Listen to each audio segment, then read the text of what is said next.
Welcome back, everyone, for another deep dive. Today we're tackling something a little different, but definitely in the spirit of athletic achievement. We're talking about the science behind powerful kicks in soccer. It's a fascinating area of research. You wouldn't think there's that much to it, but it gets pretty complex. Complex, how so? Yeah. You just kick the ball, right? Yeah. But how do you measure that? And what does that tell us about an athlete's overall abilities? That's what this study digs into. Okay, now you've piqued my curiosity, so let's start with the basics. What's the study about? Basically, researchers wanted to see if they could create a reliable way to measure the maximum speed of a soccer ball after it's been kicked. Makes sense. You need a good way to measure something before you can really study it, right? Exactly. And they came up with something called the VMB test. VMB. It stands for Velocidad Máxima del Balón, which means, you guessed it, maximum ball speed in Spanish. Catchy. So walk me through it. How does this VMB test actually work? It's surprisingly straightforward. They had a group of soccer players, 36 to be exact, kick a regulation soccer ball from a fixed distance. Then they used a Doppler radar to measure the speed of each kick. Doppler radar, like what they use to track storms. The very same. It's actually used in a lot of sports to measure the speed of moving objects. Huh. Learn something new every day. So they just had these players line up and boot the ball as hard as they could. Pretty much. They let the players use their dominant foot and take a run-up if they wanted to. The idea was to make it as realistic as possible. Makes sense. You want to see how they actually kick in a game situation. Sure. So did they find that this VMB test was a good way to measure kicking speed? They did. But to be sure, they had a panel of experts in the field coaches, sports scientists, that sort of thing, evaluate the test itself, kind of like a peer review process. Smart. Always good to get a second opinion, or in this case, 10-second opinions. Exactly. And these experts were thoroughly impressed. They all agreed that the VMB test was a valid and reliable way to measure kicking speed. That's great. But why go through all this trouble to measure kicking speed in the first place? That's the million-dollar question. It's not just about seeing who has the strongest kick. This research could have major implications for how we understand athletic potential as a whole. Okay, now you've really got my attention. Tell me more about that. Well, one of the most interesting findings was that a player's maximum ball speed, the one they measured with the VMB test, was strongly correlated with their performance on other tests of strength and power. So a powerful kick could be a sign of overall athleticism, not just strong legs. Precisely, and that opens up all sorts of possibilities for using a simple test like this to identify potential talent, track an athlete's progress, and even tailor training programs to their specific needs. And that's what I call putting science into practice. But before we get ahead of ourselves, I want to hear more about how they designed the study. What other factors did they consider? Oh, they were very thorough. For instance, they made sure to control for any external factors that could impact the ball's speed. Like, all the kicks were taken indoors to eliminate the effects of wind. Smart. You don't want a sudden gust throwing off your measurements. Did they mention anything about the kicking technique itself? Could players just wind up and blast it however they wanted? That's the interesting part. They actually gave the players a lot of freedom in how they approached the kick. They could use their dominant foot, take a run-up, whatever felt most natural to them. The goal was to make the test as realistic as possible, mimicking a game scenario. That makes a lot of sense. You want to see how they actually kick in a game, not force them into some artificial stance. Exactly. Each player got 4 attempts to achieve their maximum ball speed, and the researchers recorded the fastest one for the study. And they even factored in rest time between kicks between 30 and 60 seconds to let those muscles recover. Smart. You don't want anyone cramping up out there. So they've got their players, a controlled environment, and this high-tech radar gun. But how did they make sure their measurements were accurate? Did they just trust the radar to get it right? That's where it gets even more interesting. They took it a step further to confirm their findings. They brought in a panel of 10 experts. These were folks like experienced soccer coaches and sports scientists to evaluate the VMB test itself. Oh, wow. So it's like a peer review, but instead of just looking at the study results, they're scrutinizing the actual test design. Exactly. They wanted to know if the test held up under scrutiny from other professionals in the field. I like it. They didn't just pat themselves on the back and call it a day. So what did these experts think? Were they impressed with the VMB test? They were. And to make sure they were getting a comprehensive assessment, the researchers actually used a structured survey. This wasn't just a casual, hey, what do you think? They asked specific questions about the test's clarity, practicality, and whether it actually measures what it claims to measure. Sounds very thorough. So no wishy-washy opinions. Did they reveal what the experts thought of this test? Oh, they did. The VMB test passed with flying colors. They gave it top marks across the board, praising its simplicity and practicality. Wow, a glowing review. So we've got a scientifically sound, expert-approved test for measuring kicking speed. But we've talked a lot about the what of the study. Let's get into the why. Why should we even care how fast someone can kick a soccer ball? That's where it gets really interesting. This isn't just about measuring how hard someone can boot a ball. This research gives us a window into understanding athletic potential and how we might measure it in other areas. Okay, I'm intrigued. Unpack that for me. Well, remember how I said there was a strong correlation between a player's maximum ball speed and their performance on other tests? Yeah, you hinted that this VMB test could reveal more than just kicking ability. Exactly. They found that a faster kicking speed often meant the athlete also scored higher on tests of strength and power in general. So it's not just about leg strength. A powerful kick seems to be a good indicator of overall athleticism. Precisely. And that's a big deal because it suggests that this simple test, which is relatively easy and inexpensive to administer, could be a valuable tool for coaches and trainers. Okay, now we're talking practical applications. I'm always interested in how this kind of research translates to the real world. So how could coaches actually use this information? Give me some examples. Well, for starters, they could use the VMB test to identify potential talent. Imagine you're scouting young players. This test could give you an objective measure of their explosive power. That could be incredibly valuable when you're trying to assess their potential.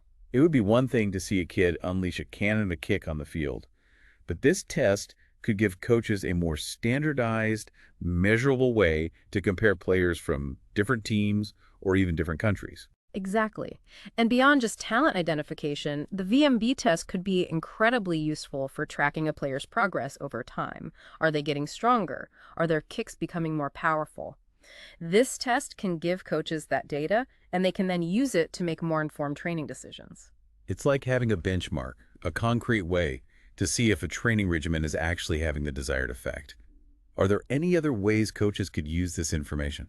Absolutely. They could use it to tailor training programs to individual players. Some athletes might naturally excel at generating power, while others might need more focused training on their technique or strength. So it's about identifying a player's strengths and weaknesses, and then designing a training program that helps them maximize their potential. You got it.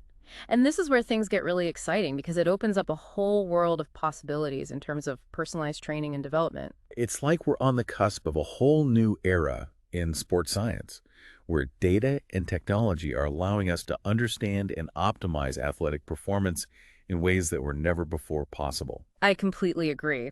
But with all this talk about data and objective measurements, it's important to remember that there's more to athletic performance than just physical ability. That's a good point. We are talking about human beings, after all, not robots. Right.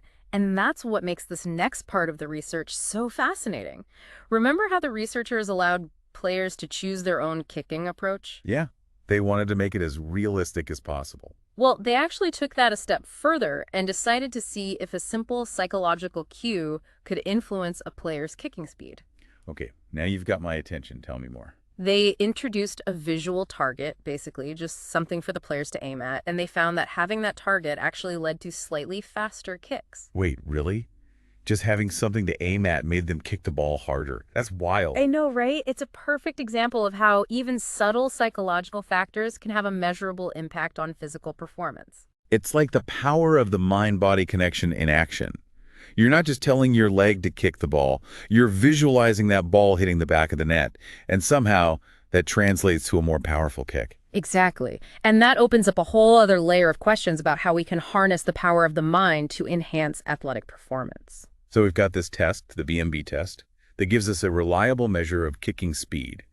And we're seeing that this speed correlates with overall athleticism.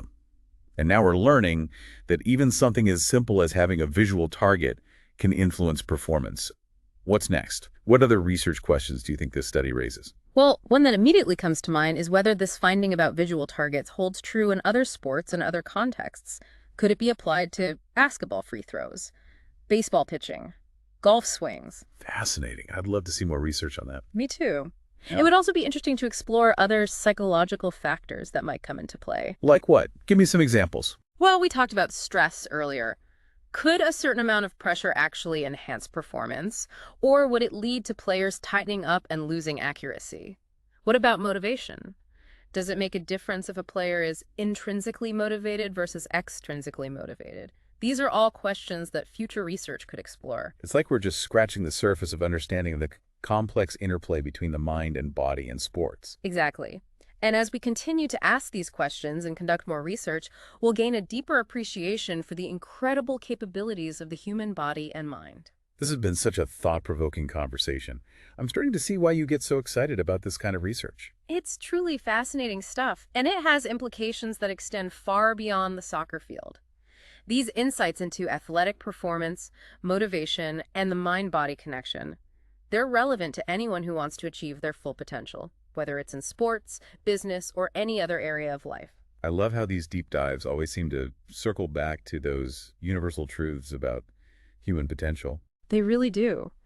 And speaking of uncovering hidden connections, did you know that there's a whole field of study dedicated to the science of footwear and its impact on athletic performance? No way. You're kidding. Shoes are that important. They are. And it makes sense when you think about it. Your shoes are your interface with the ground, the point where your body's force meets the playing surface. So the type of shoe you wear could actually influence how much power you can generate when you're running or kicking a ball. Exactly. And it's not just about power, it's also about things like comfort, support, and injury prevention. This is blowing my mind. Okay, tell me everything. What do I need to know about the fascinating world of athletic footwear? It really is a whole field of study, and it's absolutely exploded in recent years. Researchers are looking at everything, from the materials they use to the design of the soles, all the way to how different shoes actually interact with different playing surfaces. It's amazing. You're blowing my mind here. So it's not just marketing hype. The type of shoe you wear can really make a difference. Oh, absolutely. And it's not just about those elite athletes either. The right footwear can make a difference for anyone who's active, whether you're, a weekend warrior or just trying to stay fit. Okay, so for those of us who aren't professional athletes but still want to perform our best, what should we be looking for in a shoe? Well, the best shoe for you is going to depend on a bunch of factors, like your foot type, what kind of running style you have, even your weight, and the surfaces you usually run on. There's no one-size-fits-all, unfortunately. Okay, so it's a bit more complicated than just grabbing the first pair that looks cool at the store. Yeah, for sure. But getting fitted by a professional at, like, a specialty running store, that's a great place to start. They can, analyze your gait, see what kind of foot type you have, and help you find a shoe that gives you the right support and cushioning that you need. That's a great tip. I'm all about optimizing my performance, even if it's just my morning jog. But we were talking about soccer, right? What about the impact of footwear in that world? Right. There is this one study that really stuck with me. They looked at how different soccer cleats affected how much power and accuracy a player could get when they were striking the ball. Oh, wow. So kind of like that VMB test we discussed earlier, but with a focus on footwear. You got it. They had these players wear all these different types of cleats. Some were designed for firm ground, others had studs for softer surfaces, that kind of thing.